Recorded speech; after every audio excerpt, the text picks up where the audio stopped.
Sin visión el pueblo perece, danos de tu dirección. Sin tu voz la oveja se pierde, sé nuestro pastor. Tú le hiciste un hogar al errante, casa para el pecador. La cosecha es abundante, envíanos, Señor. Tú construyes tu iglesia, la edificas con paciencia, nada puede detenerla. Jesucristo vive y reina. Tú envías a tu iglesia, la acompaña tu presencia como un río en tierra seca. Tu espíritu nos llenará. En el valle de sombra y de muerte ya no tenemos temor. Somos débiles pero en ti fuertes, eres nuestra porción. Cristo nuestra porción. Tú construyes tu iglesia, la En el libro de Gálatas. Hoy iniciamos capítulo 4, pero capítulo 4, los primeros versículos son una continuación del capítulo 3 que dejamos el domingo pasado sin concluir. Y para no confundirnos, yo no quise como cortar ahí, pero al final sí hubo que necesidad de cortarlo. En el capítulo 3 empezamos a ver sobre la ley y la gracia. Capítulo 4 tiene que ver con herederos y esclavos, gracia y ley. Pero para que podamos introducirnos en el capítulo 4, los primeros versículos, déjeme hacerle un resumen rápido de lo que hablábamos el domingo pasado y dónde quedamos. Dijimos que capítulo 3, desde el versículo 19 hasta el versículo 7 del capítulo 4, habla sobre la ley. Y al final del capítulo 3 empieza a hablar ya sobre el vivir en fe. Entonces, los primeros versículos hablaba sobre el propósito de la ley. El propósito de la ley. Dijimos que la ley fue dada a causa de la transgresión del hombre, es decir, la ley fue dada por el pecado del hombre. En el Antiguo Testamento, cuando hablan de ley y todo lo que conocemos sobre la ley, fue dada por causa del pecado del hombre. Esta ley lo que hizo fue encerrarnos en el pecado. Nos mostró el pecado, nos dijo que era pecado y nos encerró en el pecado. Pero también esa ley es, dijimos, nuestro ayo, y aprendimos esa palabra nueva que casi nadie la usa, y hablábamos de que el ayo era como la persona que le enseña, la persona que guía, la persona que está ahí al cuidado, y no puedo decir esa palabra, pedagogo, hijo, me salió. Okay. La ley es eso, la ley es el que nos lleva a Jesús. A través de la ley nos encierra en el pecado, pero también la ley nos muestra el camino correcto. Y el camino correcto es Jesús. No hay otro camino.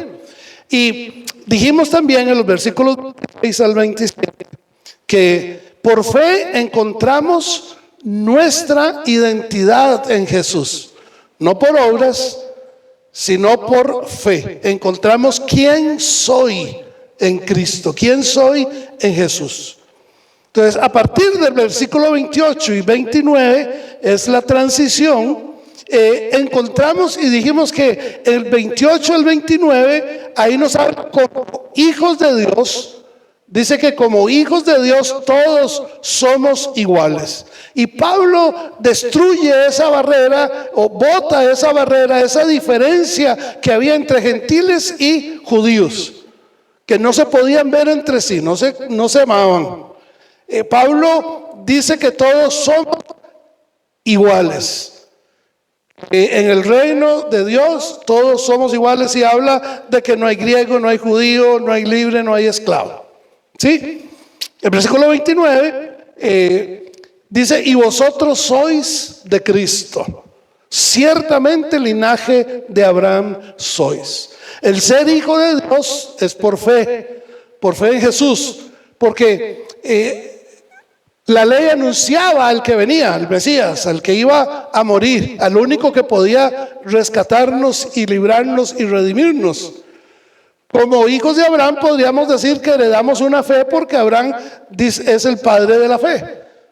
Dios le pidió a Abraham que hiciera cosas y él, por creer en él, lo hizo. Pero realmente somos hijos de Dios porque nos encontramos con Jesús, no por las obras de la ley o no por las obras que yo hago. Pablo lo dice muy claramente: somos hijos de Dios no por obras, para que nadie se gloríe, para que nadie se jacte, para que nadie se aplauda a sí mismo en la espaldita: qué bueno soy, por eso soy hijo de Dios. No somos hijos de Dios por las obras, somos hijos de Dios por fe. Ahora, si somos hijos de Dios, entonces en Él, en Jesús, encontramos varias cosas. En primer lugar, encontramos nuestro lugar en la eternidad. Yo tengo vida eterna. Tenemos vida eterna porque somos hijos de Dios, no por la buena obra, no por lo que yo soy. Tengo vida eterna, tengo la confianza de la vida eterna porque soy hijo de Dios. Encontramos nuestro lugar en la sociedad, porque ahora somos la familia de Dios. Somos familia de Dios. Dice que somos hijos de Dios. Somos familia, tenemos una familia que no se va a desintegrar. Nuestra familia natural llega el momento en que desaparece, más las familias pequeñitas, ¿verdad? Antes, por eso yo creo que tenían muchos hijos para poder tener mucha herencia, pero ahora las familias, 2, si acaso 3, a lo sumo 3, y ya cuando uno ve familias de 3, uno empieza a basurearlos, ¿verdad? Y empieza a decirles chotas, porque qué difícil es encontrar. Yo tengo un amigo, ustedes lo conocen. Ella predicó el sábado en el grupo de mujeres, y ellos ya van por su 3er hijo. Y yo le digo: Kevin, ¿y qué? No, tranquilo, ya ese es el último. Está bien, espero, ¿verdad? Me dice: pero es que aquí no es normal, me dice Kevin. Ella es criada en Canadá, y en Canadá dice que las familias normalmente mantienen de 4 hijos para arriba, ¿verdad? Qué bueno. Pero entonces en Jesús encontramos nuestro lugar en la eternidad, encontramos nuestro lugar en la sociedad, pero también encontramos un lugar en la historia. ¿Por qué? Porque somos parte del plan de Dios, que Él dijo que Él vino a buscar y a salvar a todos los que se habían perdido. Usted y yo somos parte de ese plan de Dios. Él también dijo que Él vino y murió por todos los que son pecadores, aunque siguen siendo pecadores. Él murió por nosotros. Somos parte de ese plan. Somos parte de un plan eterno de Dios. Cuando Dios dijo que lo que Él pensó, habló allá en Isaías, que lo que Él había pensado, Él lo iba a llevar a cabo. Que lo que Él llamaba, Él venía, y lo que Él dijo que iba a hacer, Él lo iba a hacer. Y somos parte de ese plan. Qué lindo entender que somos hijos de Dios y que como hijos de Dios tenemos parte en un plan eterno, el plan de Dios. Pero igual que encontramos en Dios como hijos, en Cristo, particularmente en Cristo, estamos unidos al pueblo redimido por Dios. Todos los que estamos aquí somos pecadores, sin deuda, Porque Él pagó toda nuestra deuda. Porque Él nos redimió. Él compró toda nuestra deuda y pagó todos nuestros pecados. En Cristo descubrimos nuestra verdadera identidad. Ya no soy Tony Blanco, hijo de José Blanco y de Teresa Herrera, que tienen un ADN que es así, que son muy guapos todos. No, no es cierto. Que tiene este ADN. En Cristo mi ADN cambia, porque yo vengo a Cristo y dice la Escritura que soy hecho nuevo, soy nueva criatura, que en Él todas las cosas viejas pasaron, hasta mi ADN, ya yo tengo un ADN diferente. Lo que pasa es que muchas veces no nos queremos descubrir. No queremos entender que nuestro ADN cambió, porque entonces todas nuestras mañas, todas nuestras excusas, todos nuestros pensamientos de que yo puedo hacer esto porque así es mi familia, porque así me criaron o porque así me enseñaron, desaparecen, porque todo es nuevo. En Cristo todo es nuevo. En Cristo yo no puedo decir que estoy solo, porque Él está siempre conmigo. En Cristo no puedo decir que yo no puedo, porque Él dice que todo lo puedo en Él, en Cristo. En Cristo no puedo decir que tengo necesidad, porque Él dice que Él suple todas nuestras necesidades conforme a sus propósitos o sus riquezas en gloria.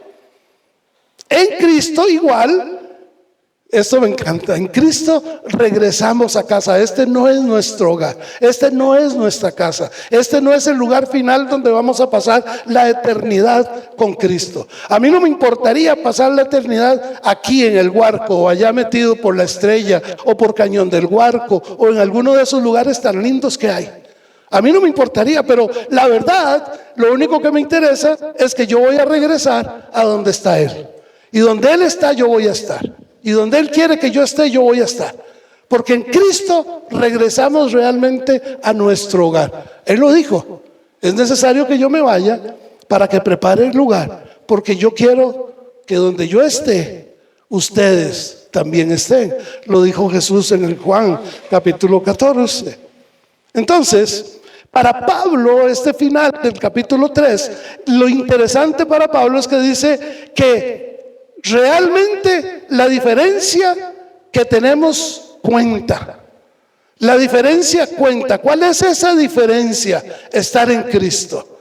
No amarrados a la ley, no sujetos a la ley, no prisioneros de la ley, no en algún aspecto tratando de ser libres, tratando de cumplir la ley, de practicar toda la ley. No, en Cristo esa es la diferencia. Esa es la verdadera diferencia. Estar en Cristo. Estar en Cristo me hace a mí entonces hijo de Dios. Y en el capítulo 4 empezamos con este, este título de todo el capítulo. Vamos a hablar sobre herederos y esclavos, vamos a hablar sobre gracia y ley. En primera instancia, somos hijos de Dios, no estamos en esclavitud. Y eso es importante que usted y yo lo entendamos. No estamos en esclavitud. Si yo soy hijo de Dios, el mundo no me esclaviza. Si yo estoy en Cristo, mi carne no me esclaviza. Si yo estoy en Cristo, la muerte. Somos hijos de Dios. Y entonces Pablo, en el capítulo 4, versículos del 1 hasta el 11, vamos a tratar de llegar hoy. Permítanme leerlo. Capítulo 4, versículo del 1 al 11. Usted puede abrir su Biblia ahí y usted sabe que vamos a estar trabajando en esta mañana en este texto.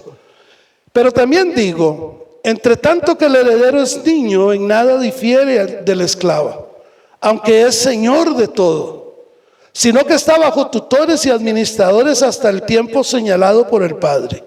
Así también nosotros,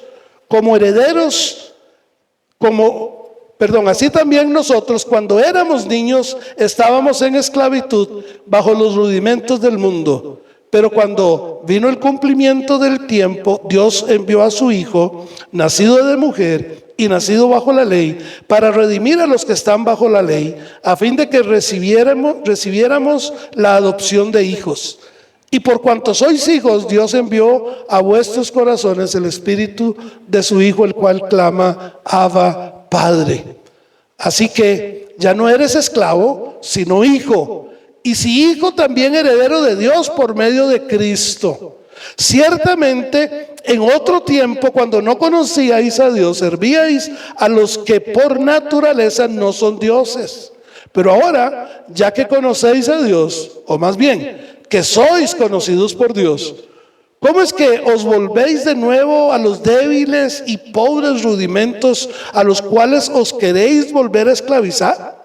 Guardáis los días, los meses, los tiempos y los años. Temo que mi trabajo en vuestro medio haya sido en vano. Dios, que al abrir tu palabra, al escudriñar tu palabra, tu Espíritu Santo, Dios traiga luz a nuestro corazón, alumbre nuestro entendimiento, siembre la palabra que tú quieras sembrar en el corazón de cada uno de nosotros en esta mañana. Y acudimos, Señor, a ti para que tú seas nuestra guía en tu escritura, en el nombre de Jesús. Amén. En primer lugar, Pablo ilustra y aplica, da una ilustración y una aplicación entre un niño y un esclavo. Entre tanto, dice que el heredero es niño. El niño, cuando habla de niño aquí en este texto, la palabra niño se refiere a un jovencito menos de 13 años. Porque en la ley y en el pueblo judío, después de 13 años ya el joven se convertía en adulto. Ya era un adulto después de 13 años. Entonces, cuando Pablo habla de niño, habla de un niño pequeño, 13 años máximo, ¿verdad? Cuando un niño está así, dice, entre tanto, que el heredero es un niño, en nada difiere del esclavo, aunque es señor de todo. Porque el niño podría ser el que herede y el que va a heredar, pero mientras sea pequeño, el esclavo, el tutor, el administrador, el que lo guía, es el que hace todo. Es el que tiene la autoridad. El niño puede ser el dueño de todo, pero no tiene la autoridad. Aunque sea el dueño de todo, no tiene un grado de autoridad. Versículo 2 dice, sino que está bajo tutores y curadores hasta el tiempo señalado del Padre, por el Padre. La comparación es que, somos hijos de Dios por fe en Cristo Jesús, según Gálatas 3:26. Pero somos también herederos, según la promesa de Abraham, según Gálatas 3:29. La ley era nuestro cuidador, la ley era el que guiaba, el que velaba para venir o llegar hasta Jesús. La ley lo que hizo fue afectar nuestra naturaleza pecaminosa. ¿Por qué? Porque si no había conciencia de pecado, cuando vino la ley creó conciencia de pecado y ahora yo soy pecador. Es lo que la ley hizo. Y lo que nos hizo fue que nos sometió a esclavitud bajo algunos rudimentos, algunas normas. No haga esto, no haga aquello, no haga lo otro, no se peine aquí, no cumpla, no. Había leyes que decía, por ejemplo, que no podíamos mezclar hilos, lanas con algodones, que no podíamos hacer ciertas situaciones. Estos son rudimentos. Esto es una serie, cuando habla de rudimentos del mundo en el versículo 2, podríamos decirlo de esta manera, es como el ABC de las cosas. Ahí, en el mundo hay cosas que son claras. Usted hace esto y resulta esto. Un ABC de las cosas. Podríamos decir como el mundo dice, el mundo dice que lo que hacemos, eso recibimos. Lo que te pasa es porque te lo mereces. Usted es malillo y le pasan más de una, y dice, eso le pasa porque se lo merece. También dice que el hacer bien, hay que hacer bien para recibir bien. Si quieres que te vaya bien en la vida, debes hacer bien a otros. ¿Usted ha oído eso? Esos son normas, son rudimentos que están bien establecidos en la ley, en el mundo. Algo así como la ley de la causa y el efecto. Esta ley de causa y efecto ha sido tergiversada en nuestras iglesias. Usted da $20 y Dios le... Y si usted da tanto, Dios se lo va a multiplicar por tanto. Y no importa que no lo tenga, vaya, búsquelo prestado. Dios le va a dar la plata. Tenga la fe de que alguien se lo va a prestar. Segundo, tenga la fe de que de que Dios le va a proveer para que usted le pueda pagar al que le prestó. Pero como hijos de Dios, no somos regidos por estos rudimentos del mundo. Como hijos de Dios, no. Y no debemos basar nuestra relación con Dios bajo estos rudimentos del mundo de ganar y merecer. Es interesante, ¿verdad? Porque muchas veces cuando estamos en la iglesia, estamos en medio del pueblo de Dios, muchas veces pensamos que por el hecho de que yo estoy metido en un templo, en una iglesia, en una congregación por muchos años, ya yo merezco algo. O porque yo le sirvo a Dios, porque yo hoy le serví a Dios y entonces yo tengo derecho a exigirle a Dios, como si yo mereciera algo. Como hijos de Dios, no estamos bajo estos rudimentos del mundo, de ganar y merecer. Estamos bajo el principio de la gracia. La gracia, donde recibimos sin merecer, solo por la fe en Cristo Jesús. Porque si usted y yo pensáramos que merecemos estar hoy aquí, la verdad es que no. Nuestro pecado no nos permite pensar que somos merecedores de estar en este lugar en esta mañana. Yo estoy aquí porque creo en Él, porque decidí entregar mi vida a Él y que Él sea mi Señor, mi Rey, mi Salvador, que Él perdone todos mis pecados. Ahora, si vivimos bajo este principio de ganar y merecer, estamos entonces viviendo bajo la esclavitud del mundo. Y usted debe pensar y yo debo pensar, entonces, entonces cuando yo le pido a Dios creyendo que yo me lo merezco, Dios, yo he sido tan bueno, pero tan bueno que merezco una buena novia. Yo siempre te he dado, siempre te he diezmado. Yo merezco un carro nuevo, como aquel que a veces echa, a veces no echa, a veces viene y a veces, pero tienes un buen carro. A veces nos frustramos porque creemos que lo merecemos, pero no merecemos nada. Dios lo da como Él quiere, porque no es tampoco que como el mundo dice que el mayor siempre tiene ciertos privilegios, ¿verdad? El hijo mayor tiene ciertos privilegios y muchas responsabilidades. Yo entiendo eso porque soy el mayor de mi casa, mayor de 6. Entonces, hay esas cosas. Simplemente no estamos bajo estos rudimentos del mundo. No vivimos bajo estos rudimentos del mundo. El mundo dice que si usted no aporta, no recibe. En Cristo, esa es la diferencia, en Cristo podemos rechazar, podemos enfáticamente rechazar las falsas enseñanzas que el mundo da. Yo puedo decirle al mundo con toda claridad, no es verdad. No es que si yo le doy, Él me da. No es que si yo hago esto, Él hace lo otro. No, eso no es verdad. Porque Él me da a mí sin que yo lo merezca. Él me sostiene sin que yo se lo pida. Él me fortalece sin que yo realmente haga nada para merecerlo. ¿Sí o no? En Cristo es así. Colosenses 2:8 dice: no permitan que nadie los atrape con las filosofías huecas y disparates elocuentes que hacen del pensamiento humano y de los poderes espirituales de este mundo y no de Cristo. Y gente que es interesante, cuando uno los oye hablar de la palabra, ¿verdad? Uno dice, wow, sí saben, Y a veces uno dice, y qué tonto fue, porque no quiero usar la palabra de Pablo. Me critican ustedes si yo uso la palabra de Pablo. Qué tonto ese carajo por decir esas tonteras. Cuidado, ¿ok? En primer lugar, como estando en Cristo, no pertenecemos a él, este mundo no nos rige. El mundo dice que si usted no tiene tarjetas de crédito, usted no puede vivir, porque el financiamiento es importante en este mundo. El mundo dice que si usted no hace esto a nivel de dinero, usted va a tener que ser sometido a vivir en un lugar donde usted tal vez no quiere vivir. Pero eso no es verdad.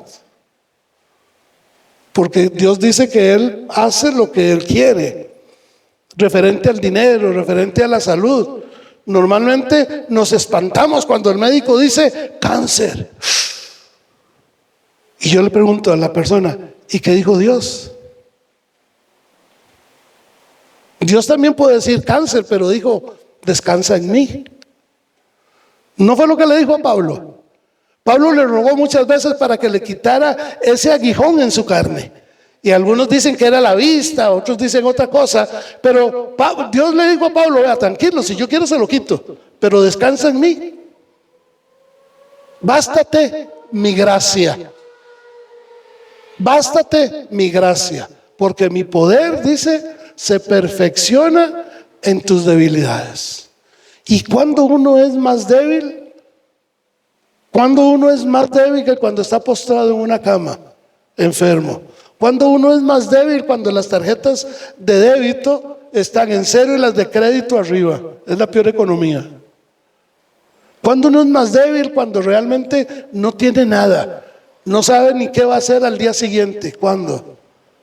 Ahí es cuando yo tengo que decir, Señor, yo soy hijo tuyo, aquí estoy, ¿qué pasa?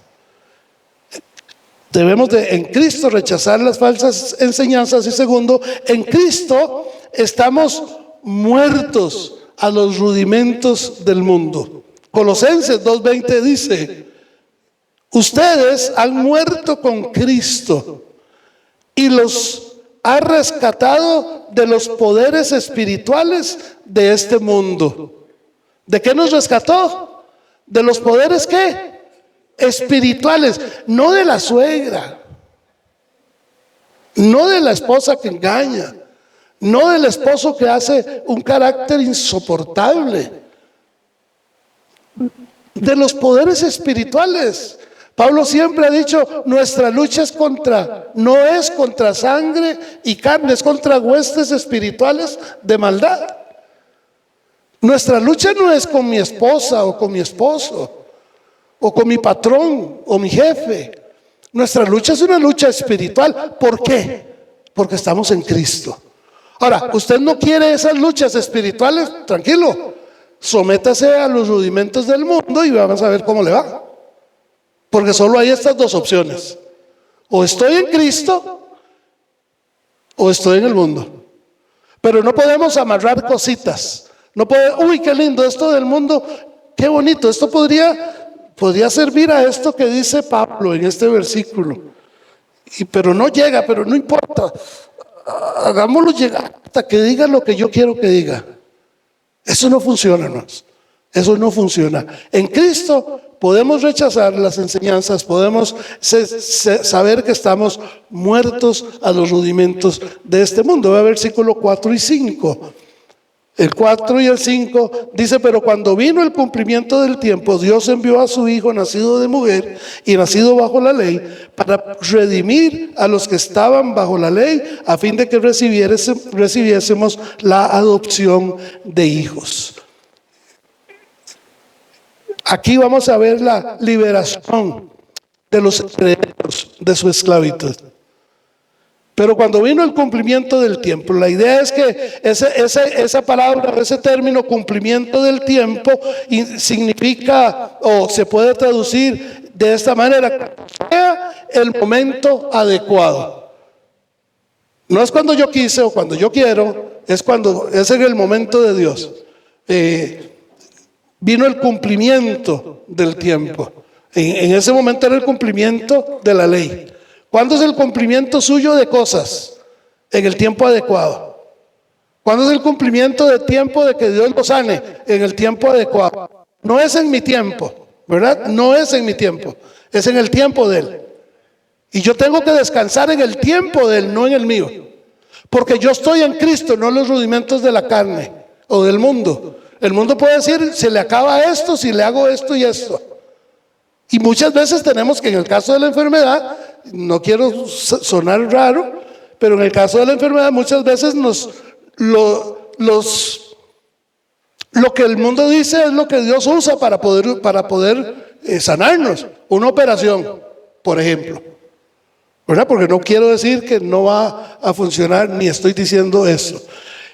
El cumplimiento del tiempo es cuando sea el tiempo adecuado. En el caso de Jesús, Él vino en el momento adecuado para presentar su plan redentor, para decir, yo estoy aquí y yo soy el Salvador, yo soy el que perdono pecados, yo soy el que les limpio de toda maldad.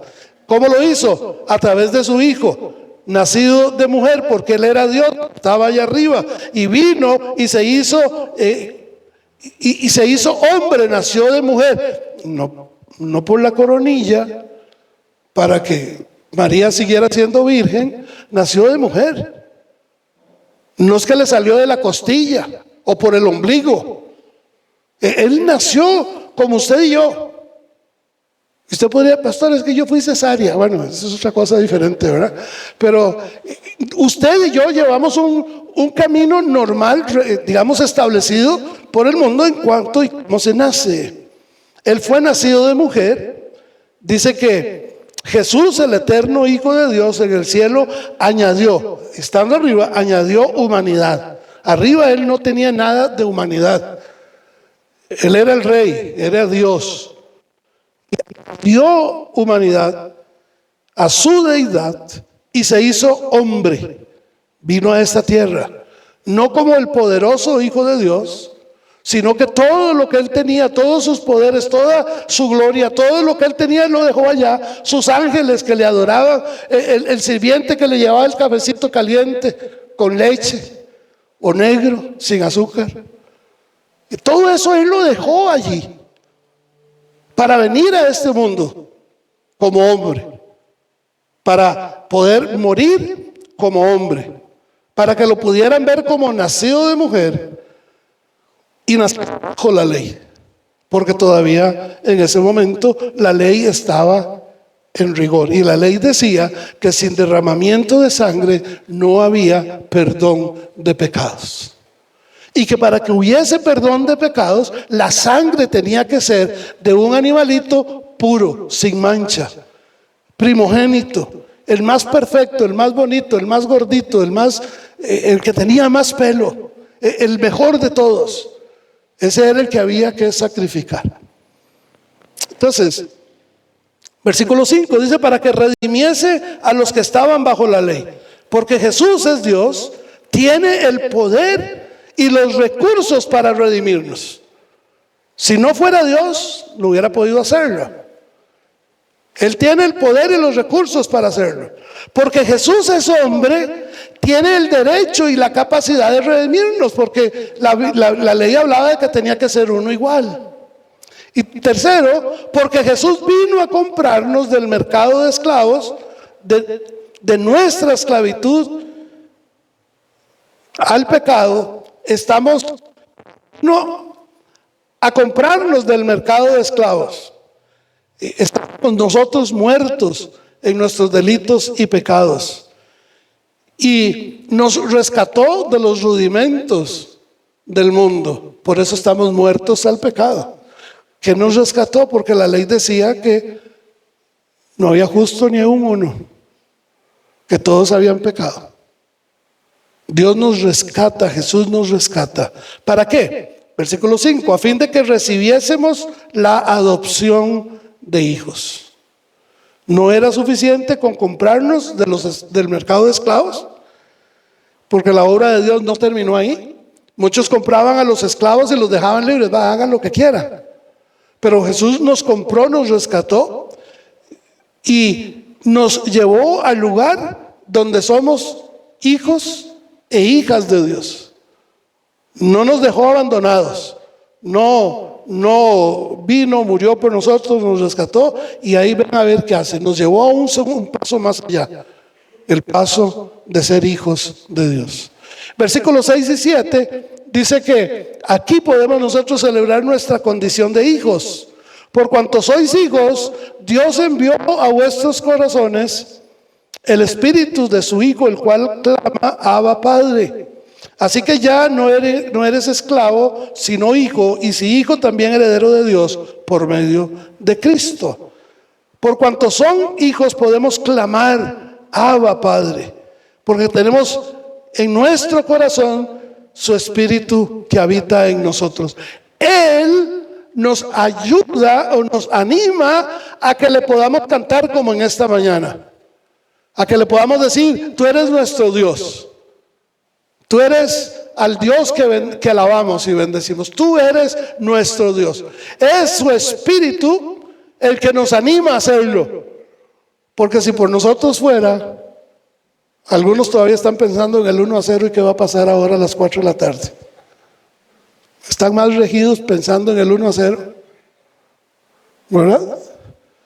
Yo, porque algunos hasta se sienten campeones y vienen con camisetas de la liga.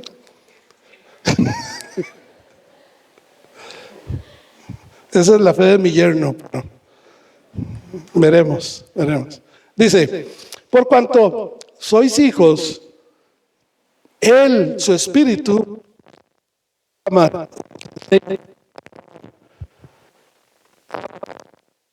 Abba, papá. Entonces decíamos, por cuanto sois hijos, somos hijos, su espíritu que está en nosotros, que habita en nosotros corporalmente aquí, ¿verdad? Camina con nosotros, nos ayuda a poder clamar que somos hijos de Dios y nos dice, Abba, Padre.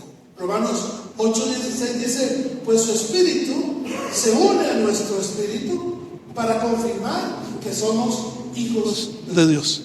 Bueno, esto es, yo lo digo a veces de esta manera. ¿Cómo sé yo que soy hijo de Dios? Sí, cuando yo levanté mi mano y alguien oró por mí y yo estoy orando y estoy caminando. Pero cada vez que yo estoy o andando en pecado o acercándome al mundo más de la cuenta, hay algo que aquí me dice que estoy mal. No es aquí, porque su espíritu usted lo siente aquí en las entrañas. Y eso es bíblico. Bueno, yo digo que es bíblico, yo así Cuando Jesús estaba en el monte orando y vio a una gran multitud, cuando él salió de la multitud y vio a la gran multitud, él dice que tuvo compasión.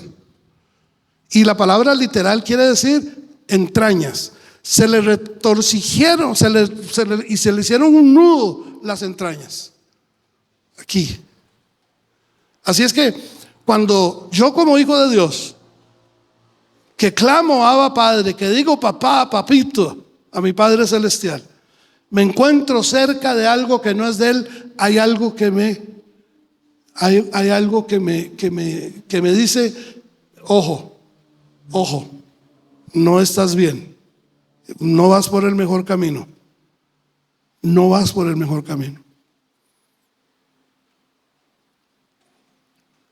Versículo 7. Así que ya no eres esclavo, sino hijo. Ya no somos esclavos del mundo, ya no somos esclavos de la carne, ya no somos esclavos de nosotros mismos, no somos esclavos del pecado.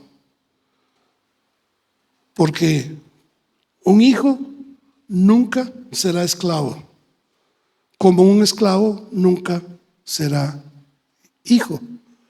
Y bíblicamente es este pasaje del hijo pródigo. El hijo pródigo era hijo, le pidió la herencia, fue, la gastó en lo que quiso gastarla, la perdió toda. Y cuando ya estaba en una necesidad clara, ¿verdad? Ya estaba en el borde donde ya la ley no le ayudaba, su pensamiento no le ayudaba, la gracia lo alcanzó y empezó a pensar, bueno, mi papá tiene muchos empleados, y yo aquí estoy muriendo de hambre. Puede ser que yo me vaya donde papá y le diga: mira papi, yo me enredé, yo hice lo que hice, no soy digno de ser tu hijo, pero trátame como uno de tus esclavos, ahí voy a tener calzado, y voy a tener, por lo menos voy a tener comida. ¿Y qué hizo el padre? Donde lo vio, llegó, lo abrazó y no lo dejó ni hablar, y le dijo: aquel, traigan el manto, traigan los zapatos, traigan el anillo. No importa lo que hizo, no importa dónde anduvo, no importa cómo lo gastó, él es mi hijo. Y eso es lo que hace con nosotros, hermanos. A veces el mundo nos dice: usted no merece volver a la iglesia, usted no merece volver a Cristo, usted es tan malo, ha hecho tantas cosas malas que Dios no te va a volver a perdonar. Y eso es mentira. Eso es total y absolutamente falso. Porque si eres hijo de Dios, primero hay algo que te va a persuadir. Y si usted vence esa persuasión y se va para allá, Dios siempre lo va a recibir. Él siempre va a estar abierto a que usted regrese. Porque si somos hijos, también somos herederos. Si somos hijos, también somos herederos. Y este texto es como una progresión. Primero nos libra del pecado, de la esclavitud del pecado. Segundo, nos hace y nos declara hijos y adoptados en su familia. Y por último, nos convierte en herederos. No solamente nos perdona, nos salva, nos libra de todo pecado, sino que nos dice que somos sus hijos, nos declara que somos hijos adoptados.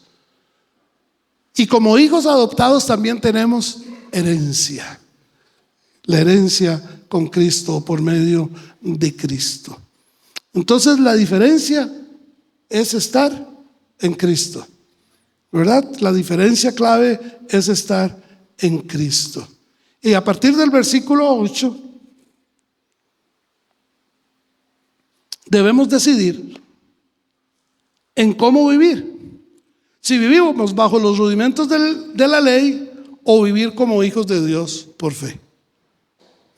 Capítulo 4, en esta parte, en esta sección, me termina con una clara decisión. Versículo 8 dice: ciertamente en otro tiempo, no conociendo a Dios, servíais a los que por naturaleza no son dioses. Mas ahora, conociendo a Dios, o más bien siendo conocidos por Dios, ¿cómo es que os volvéis de nuevo a los débiles y pobres rudimentos a los cuales os queréis volver a esclavizar? Guardáis los días, los meses, los tiempos y los años. Me temo de vosotros que haya trabajado en vano con vosotros. La primera parte, cuando hace la pregunta: ¿cómo es que os volvéis? Ya habiendo conocido a Dios, sabiendo quién es Dios, servían ustedes a otros que no son dioses. No hay otro Dios, pero Pablo dice que por naturaleza no son dioses. No hay otro Dios, el único es Dios, el único es Señor, es Jesús, el único es el Rey de Reyes o Jehová de los ejércitos. Ahora, ¿cómo es que ustedes se volvieron? La esclavitud se puede entender como cuando no conocemos a Dios. Pero ahí estábamos esclavos, no conocíamos a Dios, está bien. Teníamos derecho a estar en esclavitud porque no conocíamos quién era Dios, ¿verdad? Pero cuando ya usted conoce a Dios, entonces Pablo dice: sin embargo, ahora ustedes, Gálatas, ya conocieron a Dios, han conocido a Dios, y aún así quieren seguir bajo esclavitud. Ya ustedes saben que no es necesario porque ya Dios los liberó, pero ustedes quieren seguir trabajando en esclavitud. Dice Pablo: eso me asombra. Como a muchos pastores tal vez nos asombra el saber que hay hijos de Dios, hay miembros en la iglesia que conocen a Dios, que saben quién es Dios, que han experimentado a Dios, pero aún así quieren seguirse en el pecado, quieren seguir metidos en haciendo lo que ellos quieren, en hacer lo que a ellos les gusta, y que saben que no es correcto, que saben que no es de Dios, que saben que Dios no los puede bendecir en esa condición, pero ellos permanecen en esa situación. Entonces Pablo dice: me parece que con ustedes, Gálatas, mi trabajo ha sido en vano. Mi trabajo ha sido en vano. Versículo 9, más ahora, conociendo a Dios, o más bien siendo conocidos por Dios. Vea qué interesante. Pablo dice, amén, ustedes conocen a Dios. La pregunta, ¿Dios los conoce a ustedes? Dios los conoce a ustedes. Dios sabe quién es usted. Parece que es interesante, ¿no? Usted se ha preguntado, usted le ha preguntado a Dios, Dios, ¿tú sabes quién soy?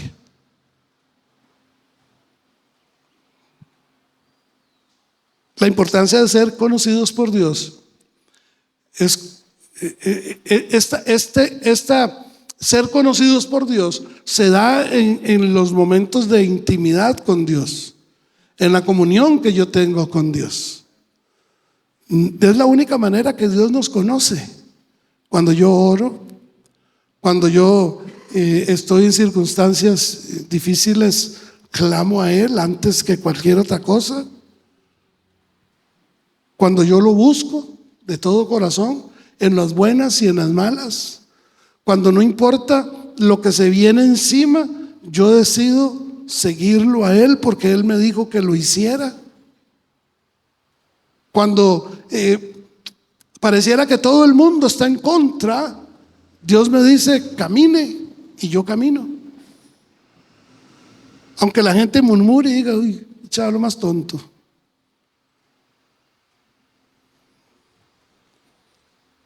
Es importante que conozcamos a Dios.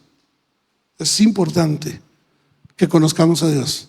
Pero es más importante que Dios nos conozca. Mateo 7, hablando en una parábola de Jesús, dice que 7:22 dice, muchos te dirán en aquel día, Señor, Señor, no profetizamos en tu nombre, y en tu nombre echamos fuera demonios, y en tu nombre hicimos muchos milagros. Y entonces el Señor les va a decir, a ver, nunca os conocí, apártense de mí, hacedores de maldad. Dios, pero yo dirigí la alabanza más de una vez en la iglesia. Dios, pero yo era fiel en darte porque me dijeron que era lo que tú querías, la plata. Y Él va a decir, hey, háganse a un lado, yo no los conozco, no sé quiénes son. Wow. Yo espero que Dios nunca me diga eso. Y por eso trato de hacer lo que Él quiere que yo haga, lo que Él dice que yo debo hacer. Pablo en el versículo 9 dice, ¿cómo es que os volvéis de nuevo a los débiles y pobres rudimentos a los cuales os queréis volver a esclavizar? Porque los rudimentos de la ley eran pobres y débiles, porque la ley no nos podía dar fuerza. Eran pobres porque no podían otorgar riqueza, y lo único que hacía era volvernos a la esclavitud. Los rudimentos de este mundo son débiles y pobres porque igual no me pueden dar fuerza en el momento en que yo me siento peor, en el momento en que yo me siento solo. El mundo a mí no me da nada más que dolor. O usted está en esos momentos de dificultad donde usted siente solo. El mundo le dice, tranquilo mijo, yo estoy contigo. Yo voy a llevarte a un amigo. Voy a enviarte a alguien. O el mundo te dice, tranquilidad, no hay nada que 4 caciques bien zampados adentro no pueda borrar. Cacique es el guaro de lija aquí, lo peor de lo peor, ¿verdad? Casi un alcohol de 90 grados. No hay nada que un clavo saque otro clavo. Si te fueron infiel, vaya, sea infiel usted, porque un clavo saca otro clavo. No es lo que dice el mundo, no. Porque el mundo no nos puede dar fuerza. El mundo no nos puede dar paz y tranquilidad. El mundo no nos puede mostrar un camino diferente al que conoce. El mundo no nos otorga riqueza. Volvernos a esos rudimentos después de conocer a Dios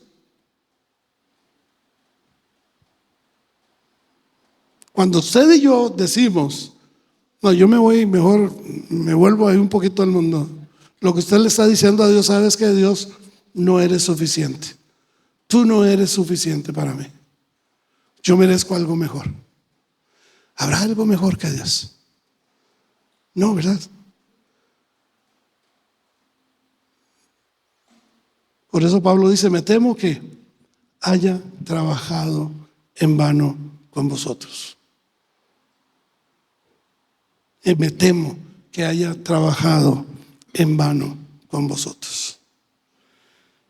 Y la palabra ahí es interesante porque cuando Pablo usa este término de trabajo es literalmente dice, he trabajado hasta el agotamiento. Y conocemos todo lo que Pablo hizo, según la historia, según la Biblia, todo lo que Pablo hizo para poder hacer que llegara el evangelio a todo el lugar donde él vivía, ¿verdad? Podemos nosotros tener una relación viva y libre con Dios, como un padre amoroso. Tenemos esa libertad. ¿Por qué? Porque yo puedo basar esa relación libre y viva con Dios en lo que Dios es. Y esto es importante. Yo amo a Dios porque Él es Dios. Yo amo a Dios porque Él es Dios. Amo a Dios porque fue el único que pudo hacer que yo tuviera perdón de pecados. Amo a Dios porque yo sé quién soy en Él. Fuera de Él, yo no tengo mi propia identidad.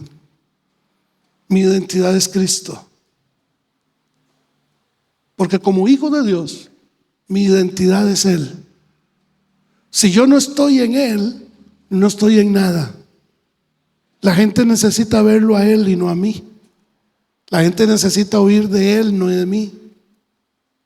La gente necesita ser abrazados por Dios. Podemos tratar de agradar a Dios con todo nuestro esfuerzo. Podemos tratar de guardar las reglas con todo nuestro mejor esfuerzo. Pero vamos a estar viviendo en esclavitud. Al hacerlo, viviríamos en servidumbre, en esclavitud como esclavos, no como hijos de Dios. Porque como hijos de Dios somos libres. Libres de los rudimentos de este mundo. Libres del pecado. Libres de nuestra propia carne. Debemos entonces tener claro que Dios es suficiente. Ante cualquier situación de la vida en que enfrentamos, Dios, Jesús es suficiente. No hay nada fuera de Él.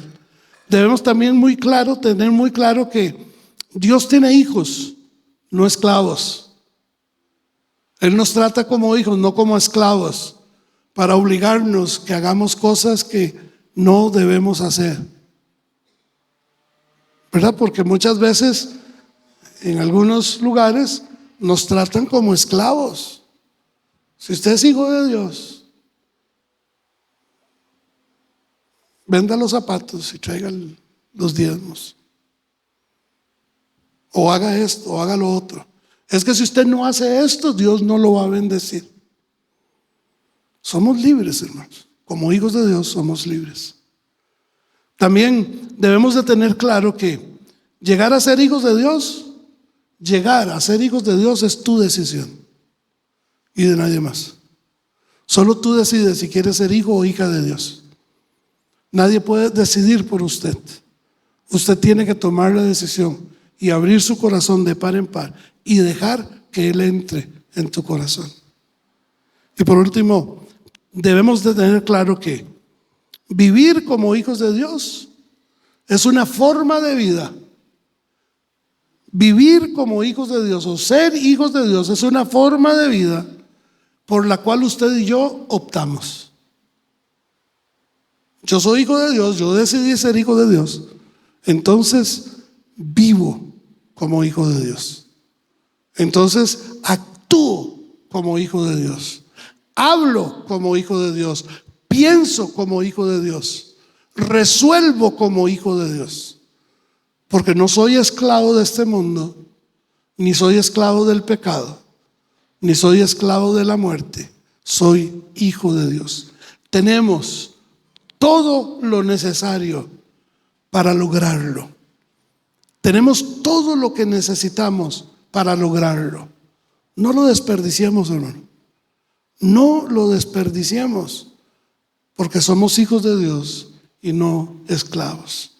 Oramos. Señor, gracias por tu amor.